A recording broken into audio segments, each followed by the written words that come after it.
गती थांबू देऊ नेहमी दादा म्हणून. आता मी निरोप घेतो, पण महाराष्ट्र थांबता कामा नये. माझी जबाबदारी आता मी तुमच्यावर सोपवतो. मला बी अजित पवार म्हणतात, पण घरात नियतीचा खेळ बघा. खरंच आज माझा हा प्रवास, मी नेहमी म्हणायचो राजकारण आपल्या जागी आहे. लोकांनी मला कामाचा माणूस म्हटलं, माझ्या आयुष्याची सर्वात मोठी कमाई होती. आज निरोप घेताना मन खूप जड आहे.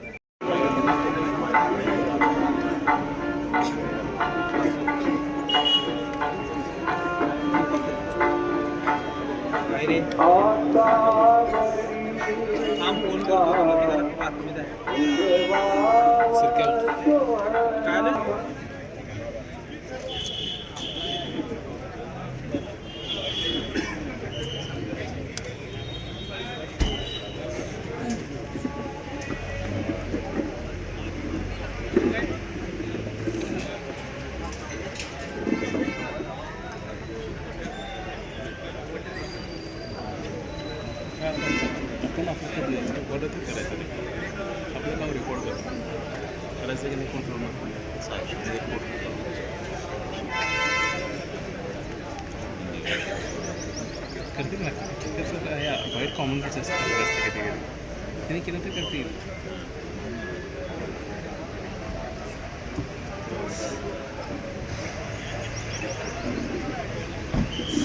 त्यांच्या ऑफिसची पण रिक्वायरमेंट असते ना कधी कधी. ऑफिस पण त्यांना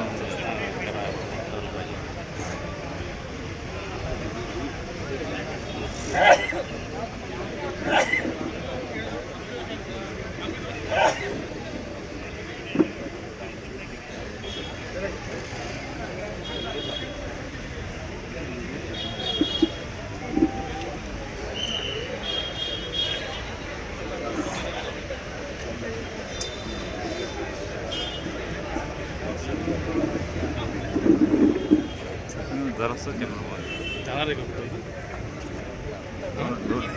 पटली झालं 2 मिनिटं थांब. हो या की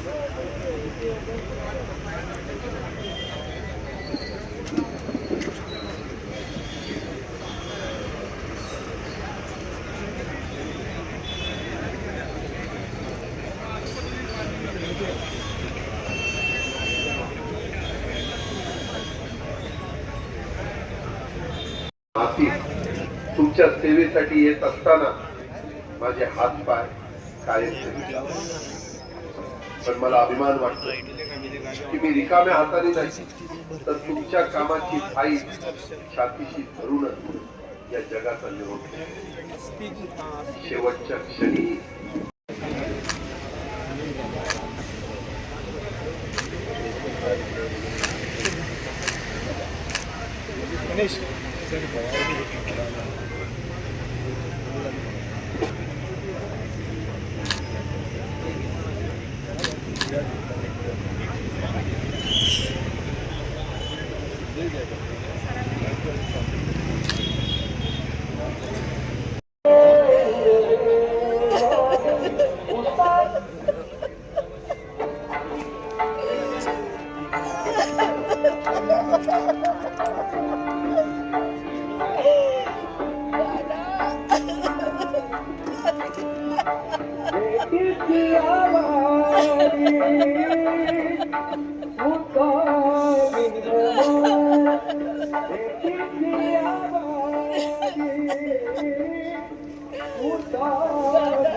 दादा गेला मला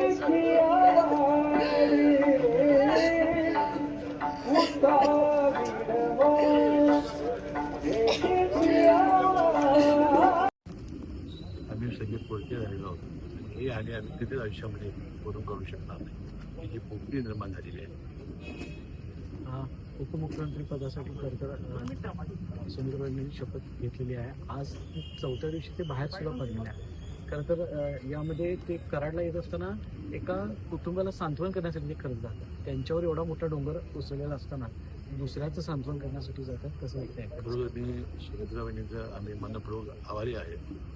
कारण अशा दुःखाच्या वेळेला आपलं दुःख बाजूला सोडून त्यांनी आम्हाला आधार देण्यासाठी त्या उपमुख्यमंत्री पदावर राजी झाल्या. त्यांनी 3रा दिवस झाल्याबरोबर 4थ्या दिवशी शपथ घेतली आणि त्यांच्या आदर्श विचारावर दादा चालायचे ते केलं. जे यशवंतराव चव्हाण साहेबांचं जे राज्याचे शिल्पकार होते त्यांना पहिलं दर्शन घेण्यासाठी त्यांच्या स्मारकाचं ते आज कराडला येत आहेत आणि ज्या पद्धतीनं त्यांनी आपली कामाची सुरुवात केली आहे, ज्या पद्धतीनं राष्ट्रवादी काँग्रेस पक्ष एकसंघ ठेवला आहे, त्याचा विस्तार करणं आणि आम्हा सर्वांना आधार देणं, मोडकेपणाची जाणीव न देणं, यासाठी त्यांनी जे काम चालू केलेलं आहे, खरोखर आम्ही मनपूर्वक सगळेजण त्यांचे आभारी आहोत. कारण एवढं दुःख बाजूला सारून कार्यकर्त्यासाठी पुढं होणं हे फार महत्त्वाचं काम करून केलं. तर ह्या सगळ्या परिस्थितीमध्ये एकमेकावर टीका करणं हे योग्य नाही आहे. तरी पण 2 राष्ट्रवादी एकत्र येणार नाही येणार या संदर्भात एकूणच राज्यामध्ये जे वातावरण चालू आहे, काय स्पष्टीकरण? नाही, काल आपण ऐकलं असेल मुख्यमंत्री महोदयांनी त्याचा खुलासा केला आणि तुम्ही बघितलं असेल की ज्या दिवशी पवारसाहेबांनी मुलाखत दिली त्यामध्ये पवारसाहेब म्हणाले की भाजप पर्वत जाण्याचा प्रश्नच येत नाही. ते म्हणून मुख्यमंत्री महोदय त्याला जोडून असं म्हणाले. मग दादा एनडीमध्ये आम्हाला सोडून जाणार होते काय, ते सत्तेनं बाहेर पडणार होते काय? त्यामुळं भारतीय जनता पक्षावर आपली बोलणी झालेली नाही असं मुख्यमंत्री महोदयांनी काल स्पष्ट केलेलं आहे. याबद्दलची महानगरपालिका, नगरपालिका आणि जिल्हा परिषद निवडणुकीच्या वेळेला अजितदादांची आणि त्यांची चर्चा झालेल्या होत्या हे स्पष्ट आहे. कारण अनेक ठिकाणी दोन्ही कोणाला घड्यावर लढायचं घड्यावर लढा, कोणाला तुतारीवर लढायचं तुतारीवर लढा, असा स्पष्ट संदेश त्यांनी दिलेला होता. जयंत पाटील साहेबांनी सुद्धा माझ्याशी चर्चा केली होती की माझ्या आणि दादांची चर्चा झाली, परंतु राष्ट्रवादीच्या आम्हा सर्व प्रमुख नेत्यांना घेऊन पवारसाहेबांच्या नेत्यांच्या बरोबर कुठली चर्चा झालेली नाही. त्यामुळे हे सगळे प्रश्न आता अनुत्तरित राहिले नाही. कदाचित जिल्हा परिषद झाल्यानंतर त्यांच्या मनात असेल करायचं, आता त्याला काय आपण नाही म्हणू शकत नाही. परंतु अशी चर्चा राष्ट्रवादी काँग्रेसच्या आमच्या नेतेमंडळींना घेऊन आणि पवारसाहेबांच्या नेतेमंडळींना घेऊन अशी कधी झालेली नाही. हे करायचं खरं तुमच्या नेतृत्वाखाली कोल्हापूरच्या महापालिकेची नाव त्याचं जे राजकारण चालू आहे महापौर उपमहापौर पदासाठी राष्ट्रवादीची काय भूमिका असते यामध्ये? नाही, आता आहे बघा, आमची यामध्ये शक्ती कमी आहे. योग्य तो जे आम्हाला द्यायचं ते त्याला द्यावं लागेल. कारण दरवेळेला निवडणुका वेगवेगळ्या लढत होतो आणि आम्ही पदं वाटून घेत होतो. आता एकसंघपणाने निवडणूक लढवलेली आहे. आमच्याही प्रचाराचा फार मोठा फायदा या योजनेला झालेला आहे. मला वाटते चंद्रकांत दादांची माझी राजेश क्षीरसागर चर्चा झालेली आहे. योग्य ते न्याय आम्हाला देखील अशी खात्री आहे. 4 महापौर होणं कितपत योग्य वाटतं? नाही बघा, लोकांच्या लोकप्रतिनिधी अपेक्षा फार मोठ्या असतात. आम्ही सुद्धा असं वाटत होतं, आम्ही ज्यावेळी पदाची खांडोळ होतो त्यावेळी आम्ही टीका करतो. सुद्धा आमच्या लक्षामध्ये आलं की लोकांना एकसंघ ठेवायचं असेल तर पदही वाटून द्यावी लागतात. आता वास्तविक 10 महिन्याचा महापौर होणार, काय वर्षाचा होणार, काय 5 वर्षाचा होणार, याच्यापेक्षा प्रशासन एकसंघ ठेवून काम आम्ही कसं करणार, तिन्ही पक्षाची मंडळी एकसंघपणानं चांगलं काम कसं करणार, याला फार महत्व आहे. खुर्चीवर कोण बसणार नाही याला फार महत्व मी देत नाही.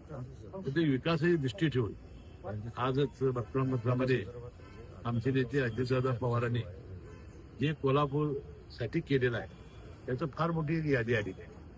बरोबर हे आणि तुम्ही बघितलं असाल तर गेले 4 दिवस महाराष्ट्र शून्य झालेला आहे. एखाद्या नेत्यामुळं इतकी जनता म्हणजे लोकप्रिय असू शकतो एखादा नेता, हे आता या निमित्तानं दिसलं.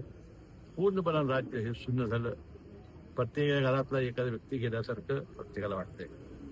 आणि हेच आता आपण सावरणं हे महत्वाचं आहे. पक्ष शेवटी जीवनाची घाटघाटी जात असते पुढं. साहेब तुम्ही नेमकी भूमिका आता काय आणि रोहित पवार देखील म्हणजे की 13 झाल्यानंतर साधारण तुम्ही अनेक गोष्टींना खुलासा करणार आहे. नाही आता ठीक आहे, ते काय करणार आहे हा प्रश्न वेगळा आहे. आज फक्त राष्ट्रवादी काँग्रेस पक्ष म्हणून सुनेत्रा वहिनी आणि त्यांच्या कुटुंबाची जबाबदारी आहे. राष्ट्रवादी काँग्रेस पक्ष अजित पवार यांचा जो आहे त्याला सांभाळणं, त्यांचं संरक्षण करणं, ते संघटित ठेवणं आणि नंतर पुढं त्याचा अवकाश त्या चर्चा होऊ शकतात. दादांचा विमान सुद्धा होऊ लागलेली आहे. काही प्रश्न उपस्थित केले जात आहेत. मामूल मिस्टरांनी देखील हा घातपातातली संशय व्यक्त केलेला आहे. नाही आता दोन गोष्टी आहेत की त्याची चौकशी झाली पाहिजे. असे विमान आमच्या ज्यावेळेला होतात तेव्हा चौकशी समित्या नेमल्या जातात. त्यांचा ब्लॅक बॉक्स जो असतो त्याचं विश्लेषण केलं जातं आणि त्यानंतरच ते कळेल. पण आज ते बोलणं हे अति घाईचं. पण अशी चर्चा करणाऱ्यांना काय सांगाल तुम्ही? तर आता हे बघा, चर्चा करणाऱ्यांना त्या दिवशी पवारसाहेब स्वतःच म्हणाले की हा अपघात आहे. त्यामुळे जर पवारसाहेबच जर अपघात आहे म्हणत असतील तर इतके वर्ष ते राजकारणात आहेत, समाजकारणात आहेत.